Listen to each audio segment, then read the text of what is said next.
I want to talk about the Four Noble Mind States: Metta, Karuna, Upchaka, Mudita.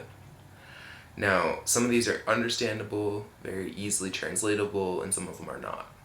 One that I think is very easily understood is metta, loving kindness. We see other people, they smile at us, we smile at them. That's loving kindness. There's karuna, another easily understood one, compassion. You have compassion towards somebody, they give compassion back to you. It's amazing how this works, but it helps keep the world going. Then upchaka is a very interesting one. You basically have equanimity is the best way to describe it, but a sense of oneness, well-being, a sense of calm, cool. And then last but not least, definitely not least, is mudita. It's a kind of a hard word to understand because we don't have a word for it in English, but the easiest way to translate it that I've been told is joy in the joy of others. So when you're feeling joyful at somebody else having a good time, you're experiencing mudita. So the best way for me to describe it is you see a puppy or a baby and you see them realize something for the very first time, like, oh, they took their first step, oh, they made their first sentence, they did this, they did that, and it's amazing to them. They smile, it makes you smile. Almost very, very similar to metta, the loving kindness, but mudita is just slightly different. So the best way to think about these all in the context of one day is we start our day from a sense of equanimity. Hopefully you wake up not on the wrong side of the bed and you're starting off your day right. You then go see your family, hopefully, maybe a loved one in the morning. You give them a smile, good morning. Then they give you a smile, that right back. That's your loving kindness. 2 steps, all done. They ask, hey, I need to get this project in. Hey, can you make me a cup of coffee? Hey, can you do this? Could you do that? Why not? I love you. I'm totally gonna do that. And so you do it. It's compassionate. You take some time out of your day to do something for another person. Do a good deed daily. It's amazing for your soul. Then, finally, best one of all, to wrap them all together, is you get to drive to work and you get to walk to work. You take the bus, you ride your bike, you go to school, you do what you gotta do, and while you're going through your day, you see other people having a fucking amazing time. And what do? You smile because it makes you happy to see that they're happy. That's taking joy in the joy of others. So, you've done your equanimity. Hopefully you'll keep that throughout the day. You've done a little bit of loving kindness here and there, hopefully sprinkled out like little fairy sprinkles.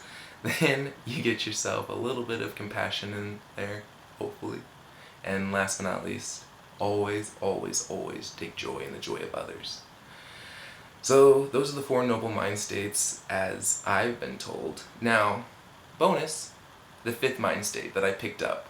This is one that is not in a book, that is not Tibetan Buddhism, that is not real to anybody but me, but you can take it if you like it. It is grok. Grok is a word by Robert A. Heinlein, first popularized in the book Stranger in a Strange Land. To grok something is to truly understand and become one with.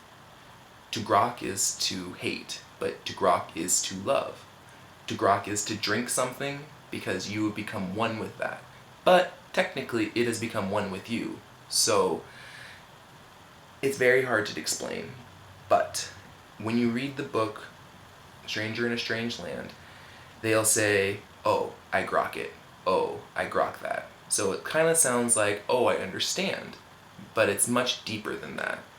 To grok literally is translated by Robert A. Heinlein, by the main character, Valentine Michael Smith, is saying that to grok is to drink. The most basic form of it is to drink something in. And when you're drinking in, you're becoming one with without feeling any separation between the two. And they say that with people, we should be drinking in these people as these experiences are coming to us. We should be digesting them slowly, meditating over them so that we can gain better, more in-depth form of understanding. But understanding isn't really the right word. It's a true acceptance and understanding That's why grok to me is one of the most important noble mind states, because it's not just about existing or being or becoming one with. It's also knowing and accepting that there is something, may it be a cup, a shirt, anything at all, it's one with you. Even if it's not alive, it's still one with you, because this is all one universe, and maybe there's a multiverse. But this right here, what we are in, is a singularity for a little bit. And we get to experience it. So you can feel whatever you want because you get to choose, but to grok something is to truly understand that it is one with you and you are one with it, and there's nothing you can do to separate yourself from it. So, going back over them again, just a quick review. The 4 main noble mind states: metta, loving kindness; karuna, compassion; upchaka, equanimity; medita, joy in the joy of others; and then my 5th bonus one, to grok, by Robert A. Heinlein, Stranger in a Strange Land, to help you to drink in life, to absorb it and to accept it and to be one with it. Those are the 5 main noble mind states to me. I'll let you know if I think of any others. Have a good day.